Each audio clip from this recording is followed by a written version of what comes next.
I came home earlier than expected after an emergency surgery. No one came to pick me up.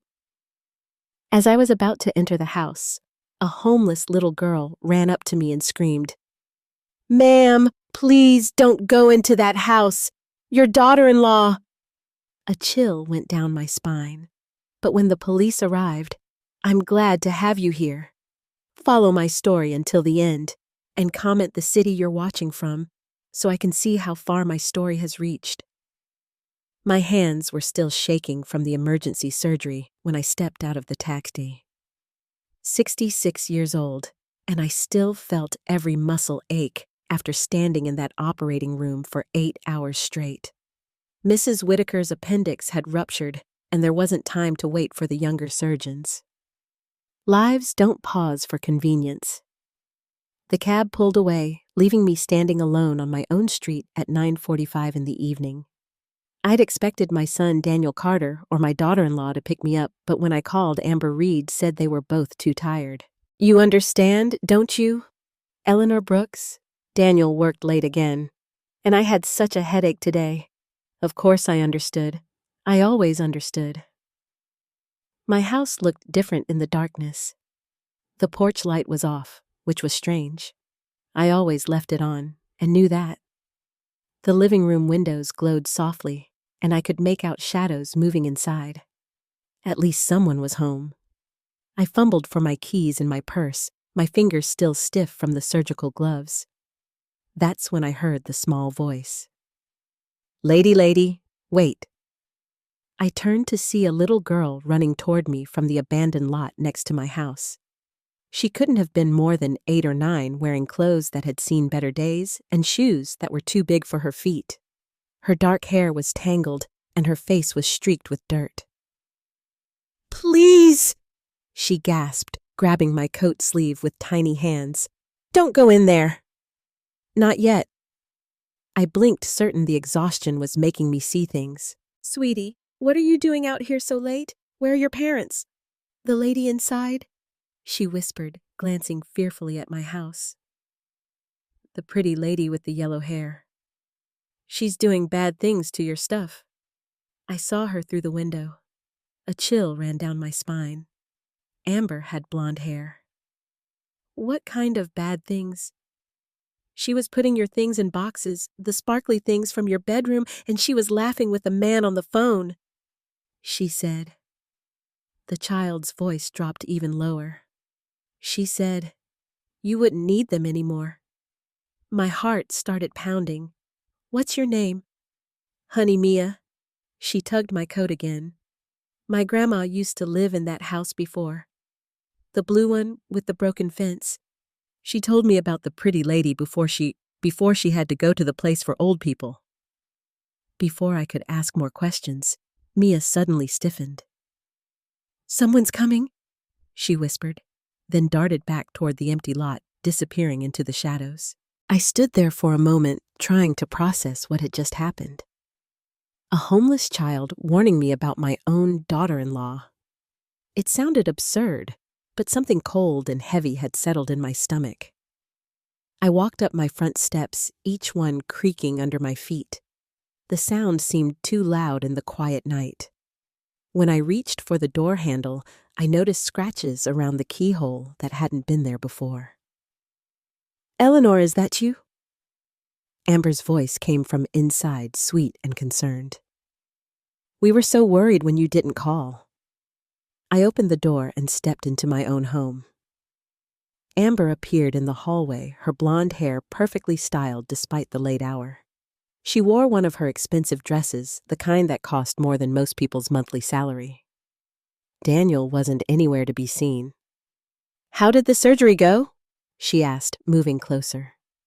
Her smile was perfect, but something in her eyes made me uncomfortable. "You look exhausted, poor thing." "Where's Daniel?" "He fell asleep early. You know how hard he's been working." She placed a hand on my arm, guiding me toward the living room. "Come sit down. I'll make you some tea." As we walked through my house, I noticed things seemed different. Subtle changes that I couldn't quite place. The family photos on the hallway table were rearranged. The small crystal vase my mother had given me was missing from the side table.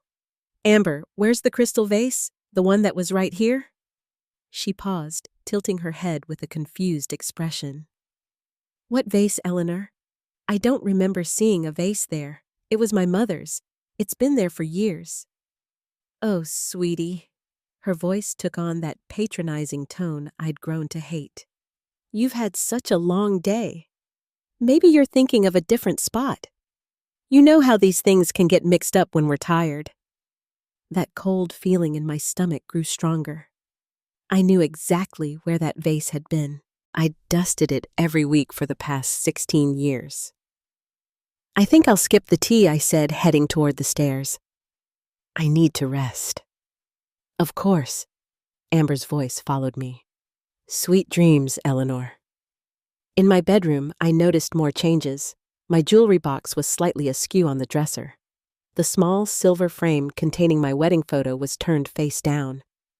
And there on my nightstand was a bottle of pills I'd never seen before. I picked up the bottle, squinting at the label in the dim light. Sleep aids prescribed to me according to the label, but I'd never asked for sleeping pills. I'd never even seen this doctor's name before. My hands started trembling again, but this time it wasn't from exhaustion. I thought about Mia's words about strange behavior, about all the little things that had seemed off lately, but that I dismissed. I walked to my bedroom window and looked down at the empty lot. A small figure sat huddled under the old oak tree. Mia was still there, keeping watch. That's when I heard voices from downstairs. Amber was talking to someone, her voice low but animated. I crept to my bedroom door and opened it just a crack. "Went perfectly," she was saying. "She's already doubting herself. A few more weeks of the medication in her morning coffee, and we can move forward with the plan." My blood turned to ice. I pressed my ear closer to the crack.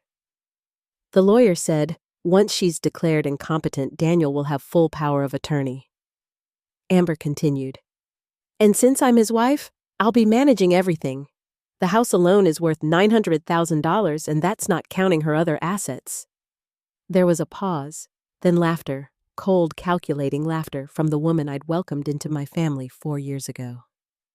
"Don't worry," Amber said. "She won't be a problem much longer. These old doctors think they know everything, but they're so easy to manipulate, especially when you convince them their patient is showing signs of dementia." I backed away from the door, my heart pounding so hard I was sure they could hear it downstairs. Everything suddenly made sense. The missing items, the strange pills, the way Amber had been encouraging Daniel to worry about my forgetfulness lately. I thought about all the times Amber had offered to make my morning coffee. All the times she'd suggested I might be getting confused about things. All the times she'd spoken to Daniel privately about my declining health. Mia had tried to warn me. A child living on the streets had seen what I'd been too trusting to notice. I sat on the edge of my bed, staring at the bottle of pills in my hand. Tomorrow, I would have to be very careful. I would have to pretend everything was normal while I figured out exactly how deep this betrayal went. But tonight, I finally knew the truth. My daughter-in-law wasn't just stealing my belongings. She was stealing my life. I barely slept that night. Every time I closed my eyes, I heard Amber's voice again, talking about making me incompetent, about the $900,000 my house was worth. By morning, I felt like I'd aged another decade. The smell of coffee drifted up from the kitchen, along with Amber's cheerful humming. She was making breakfast just like she had every morning for the past 7 months. How many times had she drugged my coffee during those mornings? How many times had I thanked her for being so thoughtful? I got dressed slowly, trying to organize my thoughts. In the harsh light of day, part of me wondered if I'd imagined the whole conversation. But then, I looked at the bottle of pills on my nightstand, the ones I'd never requested, and I knew it had been real. Downstairs, Daniel was already at the kitchen table, scrolling through his phone, while Amber bustled around the stove. My son looked tired, older than his 39 years. When had those lines appeared around his eyes, "Morning, Mom"? He barely looked up from his phone. How was the surgery yesterday? Successful, I said, watching as Amber poured coffee into my favorite mug, the same mug she'd been using to drug me. Mrs. Whitaker should make a full recovery. That's wonderful, Amber said, setting the mug in front of me with a bright smile. I made it just how you like it. I stared at the coffee steam rising from its surface. How you like it with sleeping medication mixed in? Actually, I think I'll just have water this morning, I said. My stomach's a bit unsettled. Amber's smile faltered for just a second. Oh, but I made it specially for you. Are you sure you're feeling all right? You seemed confused last night, asking about some vase that wasn't there. Daniel finally looked up. What vase? Nothing important, I said quickly, but Amber was already shaking her head with exaggerated concern. She was looking for a crystal vase that she insisted had been in the living room. I tried to tell her gently that there wasn't any vase, but she seemed so certain. Amber's voice carried that perfect note of worried sympathy. I'm just concerned about these little episodes, Daniel. Episodes? Daniel frowned at me. Mom, are you having memory problems? No, I'm not having memory problems. The words came out sharper than I intended. I know exactly where that vase was, and I know it's missing. Mother and son exchanged a glance. It was subtle, but I caught it. The kind of look that said they'd discussed this before. Maybe we should make an appointment with Dr. Grant. Daniel suggested gently. Just to be safe. I don't need to see Dr. Grant. I stood up, leaving the coffee untouched. I need to get to the hospital. As I gathered my things, my mind started racing backward, piecing together months of small incidents I'd dismissed. The time she had rearranged my prescription bottles, claiming she was organizing them for me. The day I couldn't find my spare car keys, and she'd suggested I was misplacing things more often. The afternoon she'd thrown away what she called old junk mail that I'd been certain included important documents. At the hospital, I threw myself into work, but my concentration kept drifting. Between patients, I found myself thinking about other changes I'd noticed but ignored.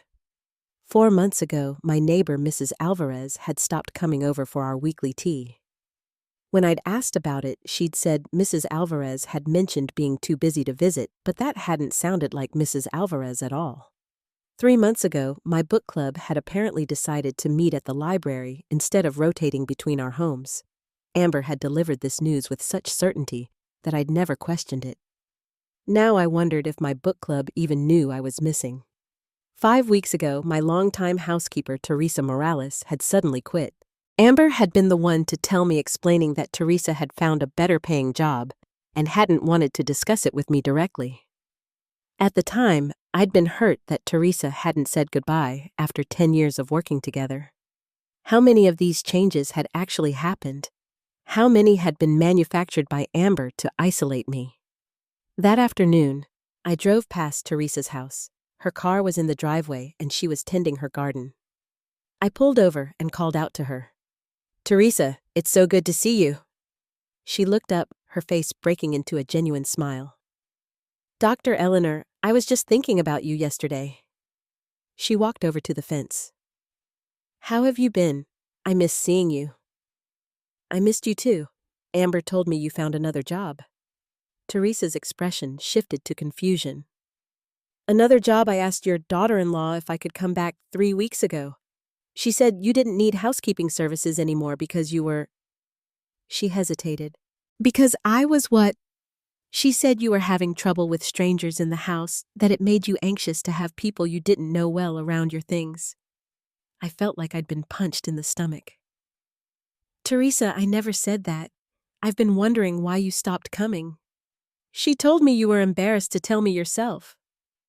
Teresa's face was full of concern now. Dr. Eleanor, are you okay?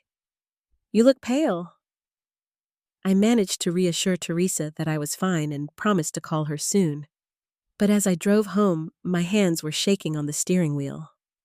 The web of lies was so much bigger than I'd realized. When I got home, I found Daniel and Amber in the living room, their heads close together in conversation. They separated quickly when I walked in, but not before I caught the tension in their postures. "Mom, we need to talk," Daniel said, his voice gentle but firm. I sat down in my armchair, the one I'd had since before Daniel was born. "About what?" "We're worried about you," Amber said, perching on the edge of the sofa. "The confusion about the vase forgetting to call us after your surgery, and Daniel told me you've been asking Teresa Morales to come back, even though you told her you didn't want housekeeping anymore." "I never told Teresa anything like that." "Mom." Daniel leaned forward. "Amber showed me the conversation. You were very clear that having Teresa around was making you uncomfortable." "What conversation?" "When did I supposedly have this conversation? Last month when you asked me to call her for you because you didn't want to hurt her feelings." Amber's voice was patient, as if she were talking to a child. "Don't you remember?" I stared at her, this woman who had invaded my home and my family. She was so convincing, so genuinely concerned sounding, that for a moment I doubted myself. Had I forgotten a conversation? Was my memory really failing? But then I remembered the pills on my nightstand. The conversation I'd overheard last night, the coffee I'd refused to drink this morning. "I think I'll go upstairs and rest," I said, standing up carefully. "That's a good idea," Amber said. "I'll bring you some tea later." As I climbed the stairs, I heard Daniel's voice low and worried. "Do you really think we should call Dr. Grant?" "I think we have to," Amber replied for her own safety. In my bedroom, I sat on the edge of my bed and opened my jewelry box with trembling fingers. My grandmother's pearl necklace was gone. The diamond earrings Daniel's father had given me for our 20th anniversary were missing. In their place were cheap costume jewelry pieces I'd never seen before. I opened my dresser drawer where I kept important papers. The folder containing my will was still there, but it felt lighter. I pulled it out and flipped through the pages. My original will leaving everything to Daniel was there, but stapled to, it was a newer document I didn't recognize. A power of attorney form already signed, apparently by me, giving Daniel full control over my financial and medical decisions in case of mental incapacitation. The signature looked like mine, but I had no memory of signing it. I sank into the chair by my window, the document trembling in my hands. Below in the empty lot, I could see a small figure moving among the weeds. Mia was still there, still watching. Tomorrow, I would find a way to talk to her. She might be the only person who could tell me what had really been happening in my own home. I woke up the next morning with a plan. I'd spent most of the night thinking about how to approach Mia without alarming Daniel or Amber. The child had risked herself to warn me, and I owed it to both of us to find out what she knew. I made a show of drinking orange juice instead of coffee at breakfast, claiming my stomach was still bothering me. Amber's jaw tightened almost imperceptibly, but she quickly covered it with a concerned smile. "Maybe you should see Dr. Grant about your stomach, too," she suggested. "It could be related to the other issues we discussed." "What other issues?" I asked, even though I knew exactly what she meant. Daniel cleared his throat uncomfortably. "Mom, we talked about this yesterday. The memory problems, the confusion about Teresa, the missing vase that wasn't there." "The vase was there." I kept my voice level but firm. "It was my mother's crystal vase, and it sat on that table for 16 years. Amber and Daniel exchanged another one of their looks. I was getting tired of being treated like a confused old woman in my own home. "I need to run some errands today," I announced, standing up from the table. "What kind of errands?" Amber asked quickly. "Maybe I should come with you just to make sure you're okay driving." The suggestion made my skin crawl. 4 months ago, I would have appreciated her concern. Now I knew it was about control. "I'm perfectly capable of driving myself to the grocery store," I said. I've been doing it for 47 years. I left them sitting at the table, probably planning their next move in this elaborate game they were playing with my life. At the grocery store, I bought food I didn't need killing time until I was sure Daniel had left for work. Then I drove home and parked around the corner from my house where I could see the empty lot but couldn't see me. It took 20 minutes, but eventually I spotted Mia emerging from behind the old oak tree. She was carrying a small backpack and what looked like a bottle of water. My heart ached seeing this child living rough when she should have been in school in a warm home. I got out of my car and approached the edge of the lot carefully. "Mia, it's me, the lady from last night." She turned her dark eyes wary, but not unfriendly. "You came back. I need to ask you some questions about what you've seen. About the pretty lady with yellow hair." Mia glanced toward my house, then back at me. "She's not there now. She left in her fancy car about an hour ago. Can you tell me what you've seen her doing?" The child sat down on an overturned crate, and I lowered myself onto a fallen log nearby. Mia was quiet for a long moment, picking at the frayed edge of her jacket. "She brings men to your house sometimes, when you're not there." She finally said, "Men with trucks who take your stuff away." My blood went cold. What kind of stuff? Pretty things, silver things that sparkle, and boxes of other stuff from inside. She always gives them money after they load the truck. I thought about my missing jewelry, the empty spaces I'd noticed throughout my house. "How long has this been going on? Since before the cold weather started?" Mia looked up at me with eyes that seemed far too old for her face. "She hurt my grandma, too." "Your grandma?" "Oh, she used to live in the blue house. Grandma Ruth Caldwell. The pretty lady was nice to her at first, brought her cookies and helped with shopping. But then Grandma started forgetting things, and the pretty lady said Grandma wasn't safe living alone anymore." A chill ran down my spine. "What happened to your grandma?" "They took her to the place for old people. But before that, all her nice things disappeared. The pretty lady said Grandma gave them to her, but Grandma never would have given away her wedding ring. She wore it every day for 58 years. Mia reached into her backpack and pulled out a small, tarnished silver frame. "I found this in the trash after they took Grandma away. The pretty lady threw it out, but it's the only picture I have of Grandma and Grandpa together." I looked at the photograph of an elderly couple standing in front of the blue house, their arms around each other, smiling at the camera. The resemblance between the woman and Mia was unmistakable. "Where are your parents, honey? Mommy got sick and went to heaven when I was 6. Daddy tried to take care of me, but he got sick too. Different kind of sick that made him forget how to be a daddy. Grandma took me in, but then..." She shrugged, trying to look brave. "So you've been living out here since they took your grandmother away?" "I hide during the day so the school people don't find me. At night, I watch the houses to make sure I'm safe. That's when I saw what the pretty lady was doing to your stuff." I felt a surge of protective anger both for this brave child and for Mia's grandmother, who had clearly been victimized the same way I was being targeted now. "Mia, I need you to tell me everything you remember about what happened to your grandma. Every detail." For the next hour, Mia told me a story that was horrifyingly familiar. Amber had befriended Ruth Caldwell, gradually isolating her from neighbors and friends. She'd convinced Ruth that she was becoming forgetful, that it wasn't safe for her to live alone. She'd arranged for Ruth to see a doctor who declared her incompetent, and then she'd overseen Ruth's placement in a nursing facility 35 miles away. "The pretty lady cleaned out Grandma's house real fast after that," Mia said. "Sold everything, even told people that Grandma wanted her to have the money to handle the arrangements." Did anyone question this? Any other family members? Grandma's sister tried to visit, but the pretty lady said Grandma was too confused to see visitors, that it would upset her.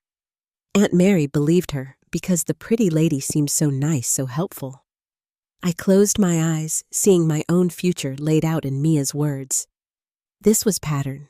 This was what she had planned for me. Mia, would you recognize any of the men who took things from your grandmother's house or from mine? She nodded. One of them has a red truck with writing on the side. Something about antiques.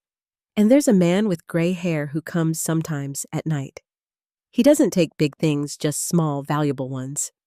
I made mental notes of everything Mia told me, but part of my mind was racing ahead to what I needed to do next.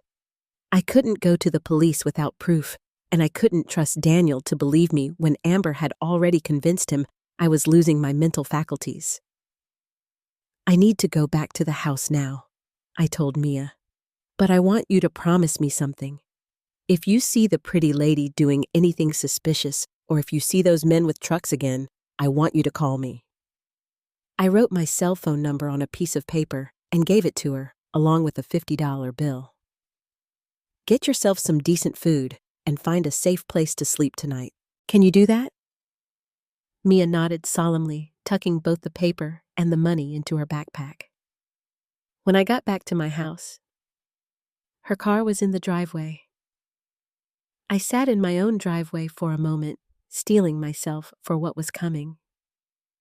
Now that I knew the truth about what she was doing, every interaction with Amber would be an act. I found Amber in the kitchen, preparing what looked like lunch. "How are your errands?" she asked, without turning around. "Fine." I kept my voice neutral, but I was studying her with new eyes. How had I ever thought her concern was genuine? How had I missed the calculated coldness beneath her perfect smile? "I made your favorite soup," she said, ladling something creamy into a bowl. "You've seemed so tired lately. I thought something comforting might help." I looked at the soup, wondering what she might have added to it. "Actually, I had a late breakfast. I'm not very hungry." "But you need to eat," she insisted, setting the bowl in front of me. "You've been so thin lately, and with all the stress of your memory issues, Amber." I sat down at the table and looked directly at her. "I want to ask you something, and I need you to be completely honest with me." Something flickered in her eyes, but her smile never wavered. "Of course. Have you noticed anyone unusual around the house lately? Any strangers? Any cars that don't belong in the neighborhood?" "No." "Why are you worried about something?" Her answer came too quickly, too smoothly. Someone who genuinely cared would have asked more questions, shown more concern. "I just thought I saw an unfamiliar truck parked outside yesterday." I lied, watching her reaction carefully. "Oh, that was probably the antique appraiser I called," she said casually. "I thought you might want to get some of your older pieces evaluated for insurance purposes, in case anything ever happened to them." The lie rolled off her tongue so easily that I almost believed it myself. An antique appraiser. Of course, that's what she would call the man who was helping her fence my belongings. "That was thoughtful of you," I managed to say. "Did he find anything valuable?" "A few pieces that might be worth more than you think. I can show you his report later." I nodded and smiled, playing along with her charade while my stomach churned with revulsion.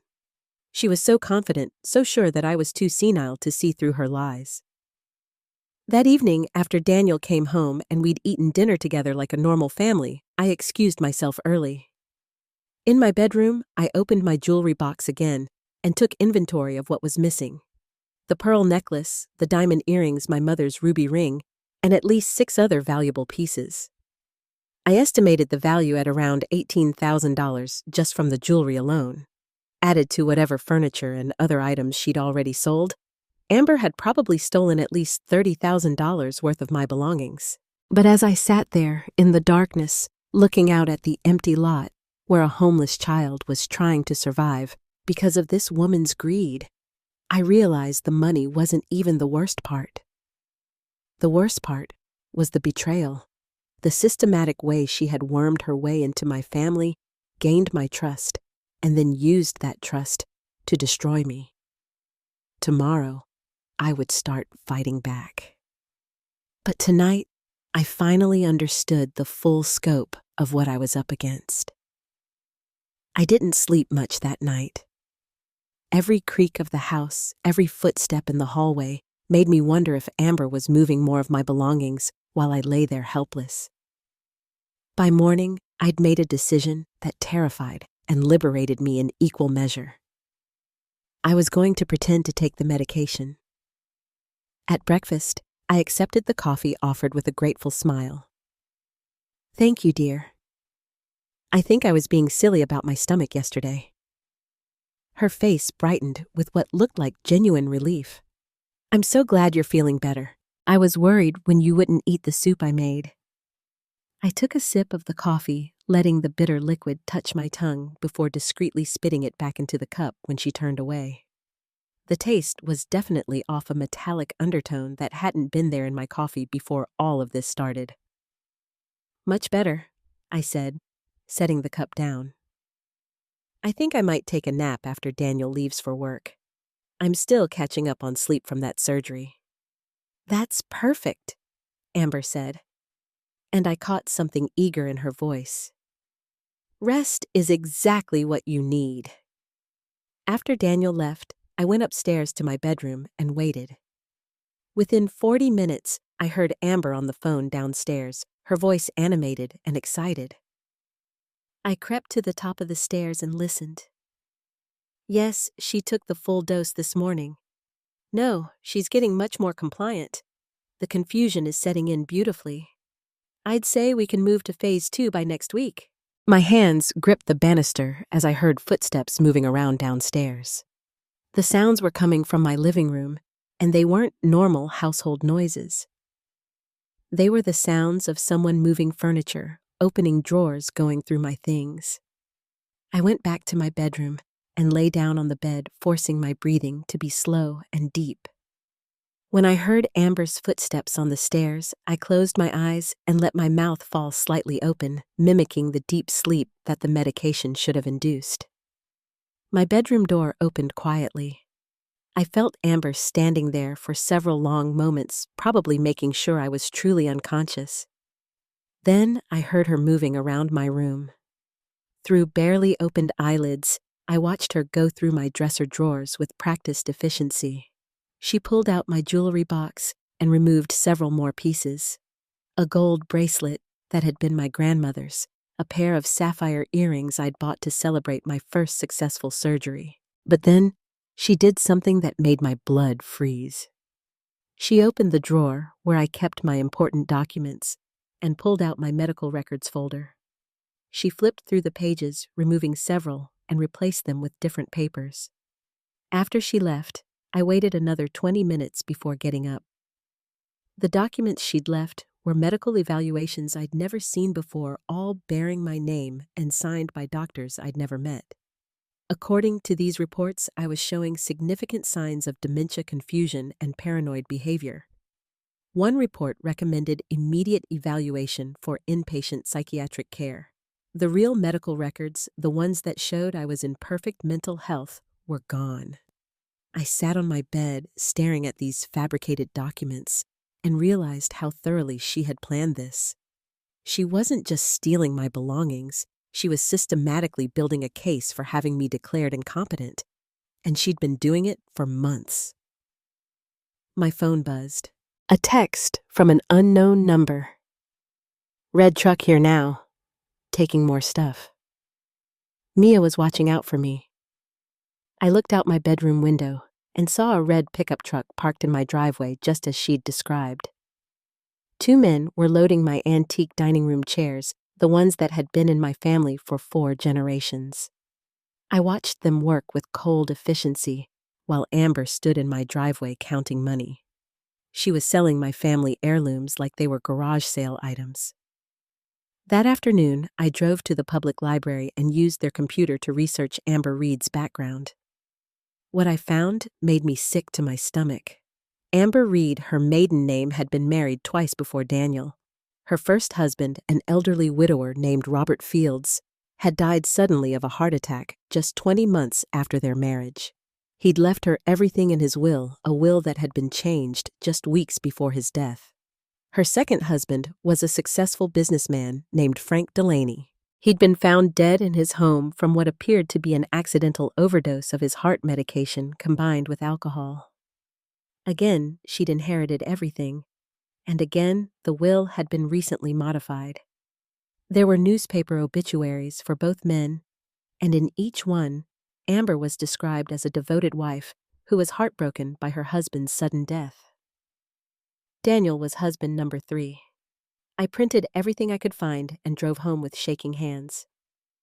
When I walked into my house, I found Amber in the kitchen humming while she prepared dinner. She looked up with that bright, false smile. "How was your nap? You were sleeping so deeply when I checked on you." "Very refreshing," I managed to say.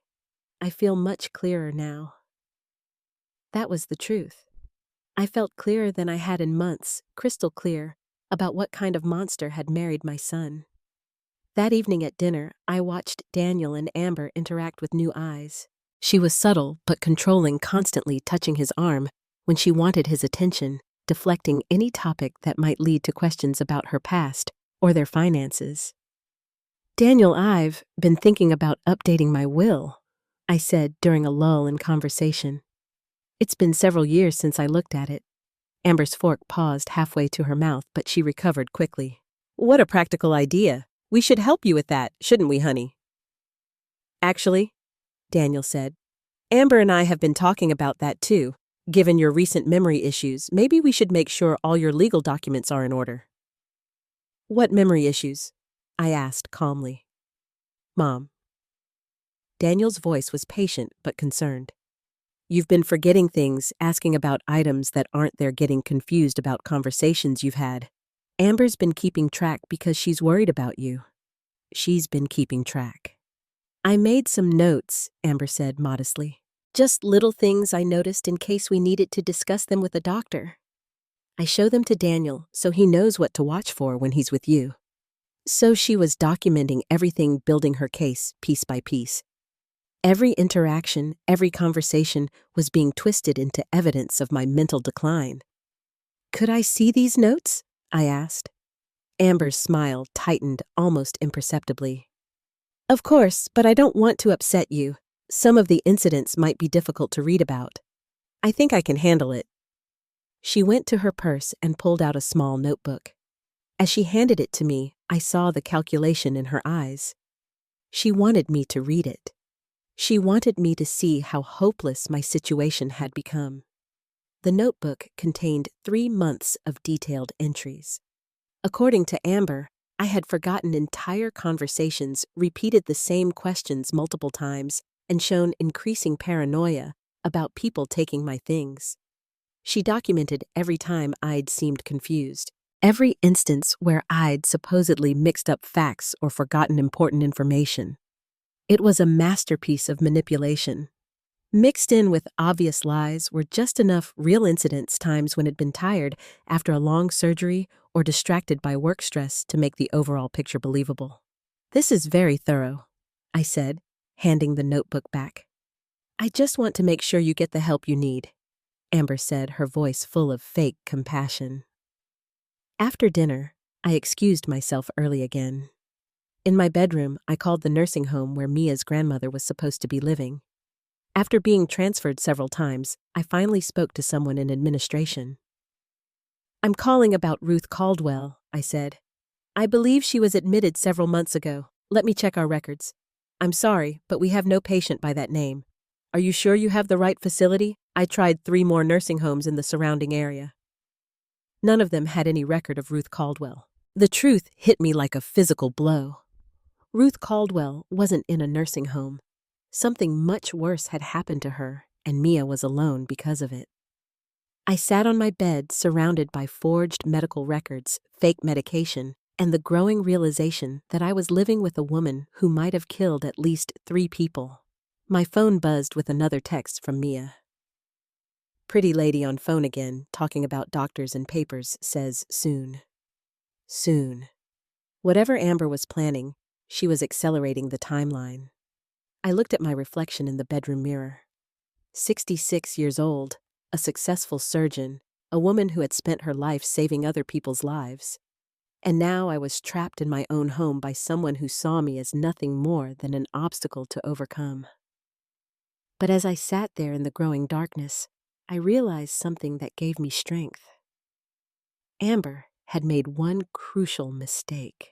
She'd assumed that just because I was older, just because I trusted easily, I would be helpless once I figured out her game.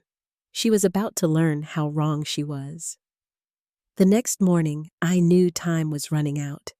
Amber's phone conversations were becoming more frequent and urgent, and I'd overheard her making an appointment with Dr. Grant, the same doctor whose name was on those forged medical records. I had to act fast, but I also had to be smart. One wrong move, and I'd find myself locked away in a psychiatric facility, just like she'd planned. I pretended to drink the drugged coffee again, making sure to spit most of it back into the cup when Amber wasn't looking. Then I went upstairs and waited for her to check on me.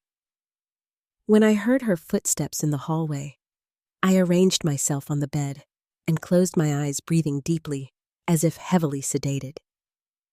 She entered my room and moved around quietly. But this time, she wasn't just taking jewelry. "Can you meet me at the library in an hour?" When I arrived at the library, I found Mia waiting by the children's section, looking small and lost among the bright picture books. My heart ached seeing her there. This brave child who should have been in school instead of helping me solve a murder plot.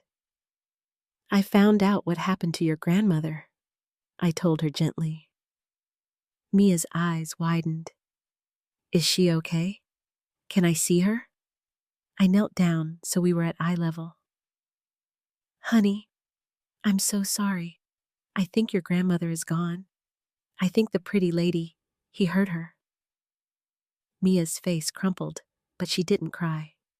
She just nodded, as if she'd already suspected this truth, but hadn't wanted to face it. "I need to ask you to do something very important," I continued, something that might help make sure the pretty lady can't hurt anyone else, but it could be dangerous. "What do you need me to do?" "I need you to hide in the house tonight and watch what happens. And I need you to record it if you can." I handed her a small digital recorder I'd bought on the way to the library. "Can you work this?" Mia examined the device with the quick intelligence of a child who'd learned to be resourceful.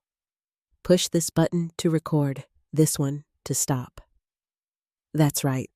But Mia, if anything goes wrong, if you think you're in danger, you run. Promise me. I promise." That evening, I made a show of being extra tired and confused at dinner. I asked Daniel the same question twice, forgot what I was saying mid-sentence, and complained about feeling dizzy. "Maybe you should go to bed early." "Mom," Daniel suggested, his voice full of concern. "That's probably a good idea." I agreed. "I just feel so foggy lately."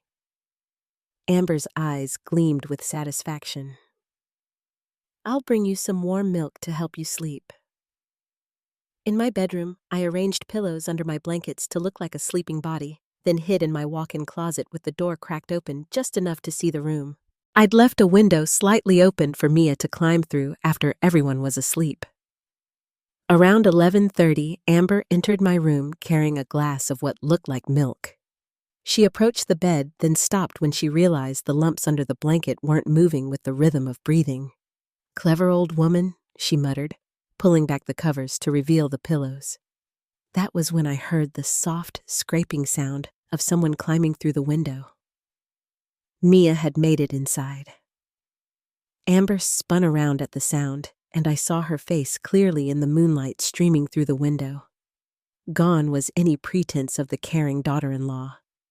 Her expression was cold, calculating, and utterly without mercy. "Well, well," she said, advancing toward where Mia crouched by the window. "What do we have here?" "Another little spy." Mia scrambled backward, but Amber was faster. She grabbed the child's arm roughly. "You're the little rat who's been watching the house, aren't you? Just like you watched when I dealt with your pathetic grandmother." "Let me go." Mia struggled against Amber's grip. You know too much, little girl. Just like your grandmother knew too much when she started asking questions about where her jewelry went. I pressed the record button on my phone, capturing every word. She fought me at the end. Amber continued, her voice conversational, as if she were discussing the weather. Stronger than I expected for such an old woman. But the pills I'd been giving her for months made her weak, confused. No one questioned it when I said she'd wandered off and fallen into the creek. Mia's eyes were wide with terror, but she was still fighting. You killed her. I solved a problem, Amber corrected. Just like I solved problems with my other husbands. Men are so trusting when they think they've found a beautiful young wife who loves them. A little digitalis in their evening brandy and heart attacks are so believable in older men. She was confessing to everything, and I was recording every word. And now I have to solve the problem of you and that meddling old Dr. Amber continued. She's been much harder to handle than I expected. Stronger-willed than most old women, but everyone will understand when they find her suicide note and her body. The poor confused woman couldn't handle losing her mind. But first, I need to deal with you. Amber reached into her pocket and pulled out a syringe filled with clear liquid. This will be quick, little girl. Much more merciful than what I had planned for the doctor. That's when I stepped out of the closet. Let her go, Amber. She spun around, the syringe still in her hand. For a moment, her mask slipped completely, and I saw the pure evil underneath. You're supposed to be unconscious, she hissed. I stopped drinking your coffee 3 days ago. I know about the fake medical records, the forged power of attorney, the suicide note you planted. I know about your other husbands, and I know what you did to Ruth Caldwell. Amber's grip on Mia loosened slightly, and the smart child immediately pulled away and ran to stand behind me. You have no proof of anything, Amber said, but her voice had lost its confidence. Actually, I do. I held up my phone. I've been recording this entire conversation. Your confession to 3 murders, your admission of drugging me, and your threat to kill a child. For the first time since I'd known her, Amber looked genuinely afraid. Daniel will never believe you, she said desperately. He thinks you're losing your mind. I've spent months building that story. Maybe, but the police will believe the recording, and they'll believe the evidence I've gathered about your previous husbands. Did you really think no one would eventually connect the dots between 3 sudden deaths and convenient inheritance? Amber's hand tightened on the syringe. You stupid old woman. Do you think you've won? I'll tell them you attacked me, that you've become violent and delusional. Who do you think they'll believe? A confused old woman or a grieving young widow? They'll believe the truth. A new voice said from the doorway. We all turned to see Daniel standing there, his face white with shock. He'd heard enough to understand what his wife really was. Daniel, Amber said, her voice immediately shifting back to its sweet, manipulative tone. Thank God you're here. Your mother has become violent. She's threatening me with some kind of recording device, and she's got this child helping her. I think she's having a complete psychotic break. But Daniel wasn't looking at her with love or concern anymore. He was looking at her with horror and disgust. I heard what you said about your other husbands, he said quietly. I heard you confess to murdering an old woman and planning to kill my mother. That's not what you heard, Amber insisted. But her voice was getting shriller. She's confused you just like she's confused herself. I would never hurt anyone. The syringe in your hand suggests otherwise, Daniel said. Amber looked down at the syringe as if she'd forgotten she was holding it. Then in one swift motion she lunged toward me, but Mia was faster. The brave little girl stuck her foot out, sending Amber tumbling to the floor. The syringe skittered across the hardwood, coming to rest under my dresser. Daniel immediately knelt down and pinned Amber's arms behind her back while I called 911. As we waited for the police to arrive, Amber alternated between tearful pleas for forgiveness and cold threats about what she would do to all of us when she got out of this situation. But she wouldn't be getting out of this situation. Not with the recording, not with the evidence I'd gathered about her previous crimes, and not with Daniel as a witness to her final confession. Mia sat beside me on the bed, small and shaking, but brave. "Is it over?" she whispered. I put my arm around her shoulders. This remarkable child who had risked everything to save a stranger. "Yes, sweetheart, it's over." But even as I said the words, I knew the hardest part was yet to come. Because now Daniel would have to face the truth about the woman he'd loved and trusted. And I would have to help us both heal from the betrayal that had nearly destroyed our family. 8 months later, I was in my kitchen making breakfast when I heard small footsteps running down the stairs. Mia appeared in the doorway, her dark hair neatly braided and her school uniform perfectly pressed. "Good morning, Grandma Eleanor," she said, using the name she'd started calling me after the adoption papers were finalized. "Good morning, sweetheart. Ready for your spelling test today?" She nodded confidently. I studied all the words twice, and Daniel helped me with the hard ones last night. It still amazed me how naturally she'd adapted to having a real family to being a child instead of a survivor. The first few weeks had been difficult. She'd hoarded food in her room, jumped at unexpected sounds, and had nightmares about Amber. But with patience, love, and some gentle counseling, she was healing. Daniel walked into the kitchen, adjusting his tie. He looked older than his 39 years. The betrayal had aged him, but there was peace in his eyes that hadn't been there when he was married to Amber. "Morning, Mom." "Morning, Mia Bear." He ruffled her hair affectionately. "Don't forget, I'm picking you up after school for your dentist appointment." "I won't forget," Mia promised, then looked up at him with the serious expression she sometimes got when she was thinking about something important. "Daniel, are you sad that the bad lady is in prison?" Daniel sat down at the kitchen table and considered her question carefully. We'd learned to always be honest with Mia within reason. She'd seen too much deception in her young life. "I'm sad that I didn't see who she really was," Daniel said finally. "I'm sad that she hurt people, including your grandmother Ruth Caldwell. But I'm not sad that she can't hurt anyone anymore." Mia nodded solemnly. "I'm glad she can't hurt anyone either. And I'm glad I have you and Grandma Eleanor now." After they left for the day, Daniel to his job at the engineering firm, Mia to her new school, where she was thriving despite starting late in the year. I sat in my living room with my morning coffee and thought about how much had changed.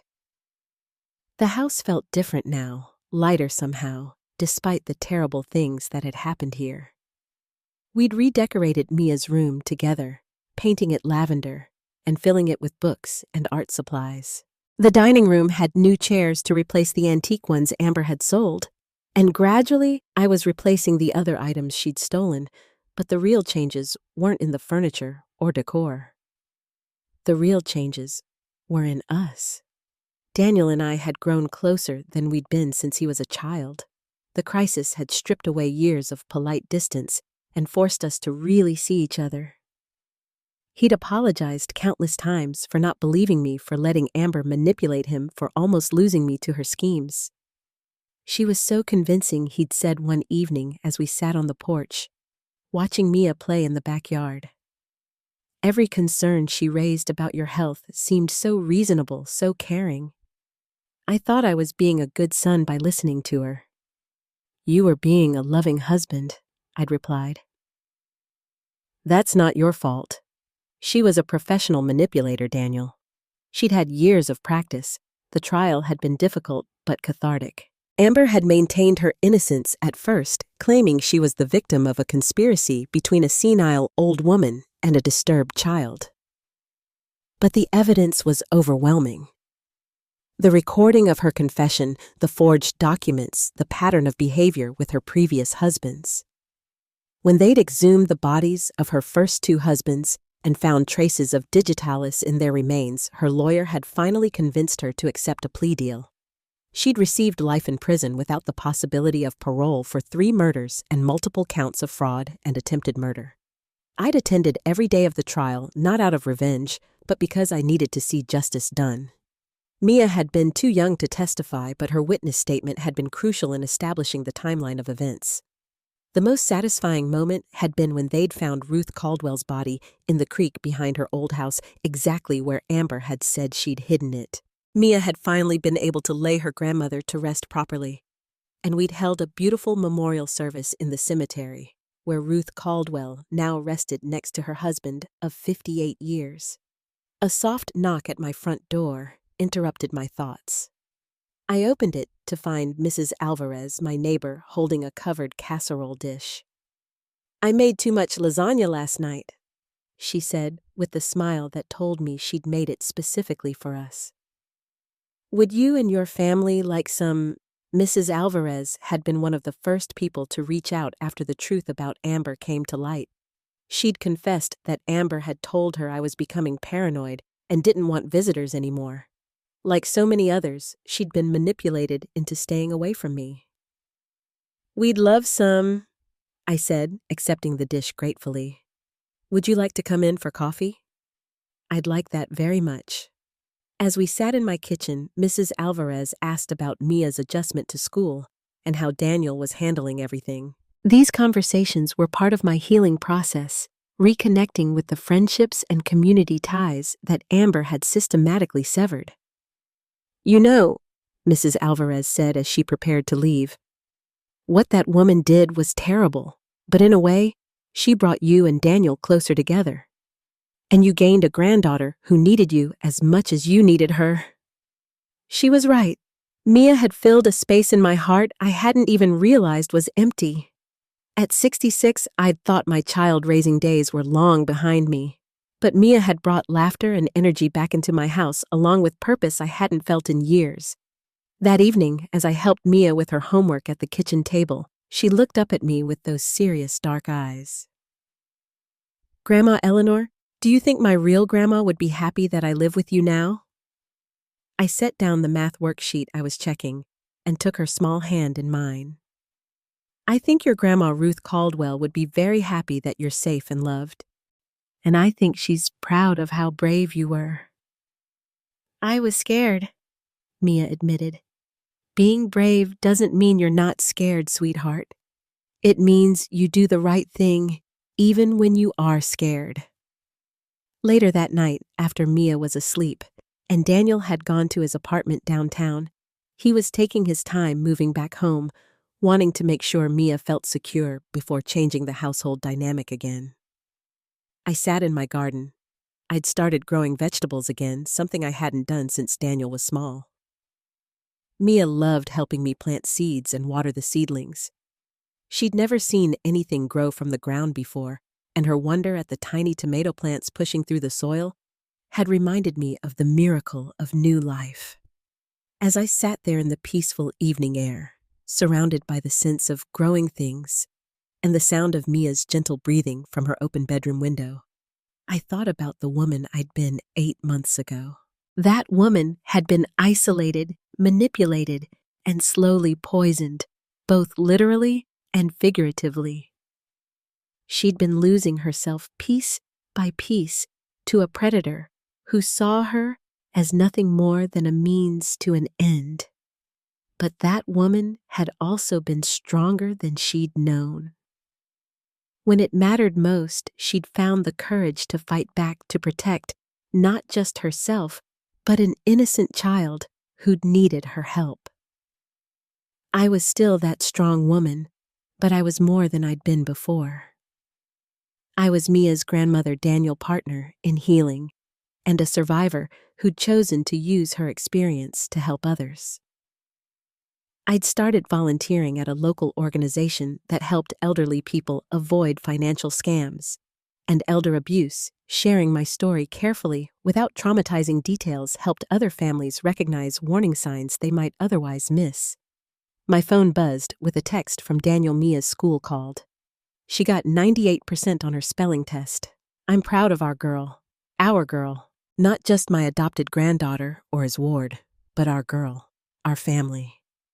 I looked up at the stars beginning to appear in the darkening sky and felt something I'd almost forgotten how to feel.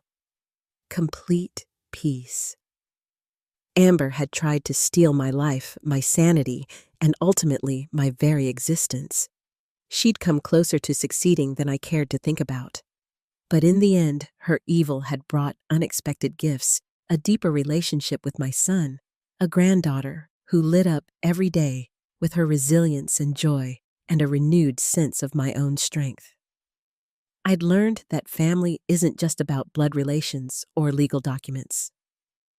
Sometimes family is a brave little girl who risks everything to warn a stranger about danger. Sometimes it's neighbors who bring casseroles and renewed friendships. Sometimes it's choosing to trust again after betrayal nearly destroyed you. As I walked back into my house, our house, I paused in Mia's doorway. She was sleeping peacefully, her hand curled around the small, stuffed rabbit Daniel had bought her on her first day of school. In the soft glow of her nightlight, she looked like any normal child, safe and loved. Tomorrow would bring new challenges and small victories. Mia had a book report due. Daniel was coming for dinner, and I had an appointment with a new patient who needed surgery. Life would continue in all its beautiful, ordinary complexity. But tonight, as I turned off the lights and headed to my own bedroom, I felt the deep satisfaction of a woman who had faced the worst kind of betrayal and emerged not just intact, but transformed. I'd been tested in ways I'd never imagined, and I discovered reserves of strength and love I'd never known I possessed. Most importantly, I'd learned that sometimes the end of one story is just the beginning of something even better. Now I'm curious about you who listened to my story. What would you do if you were in my place? Have you ever been through something similar? Comment below. And meanwhile, I'm leaving on the final screen 2 other stories that are channel favorites, and they will definitely surprise you. Thank you for watching until here.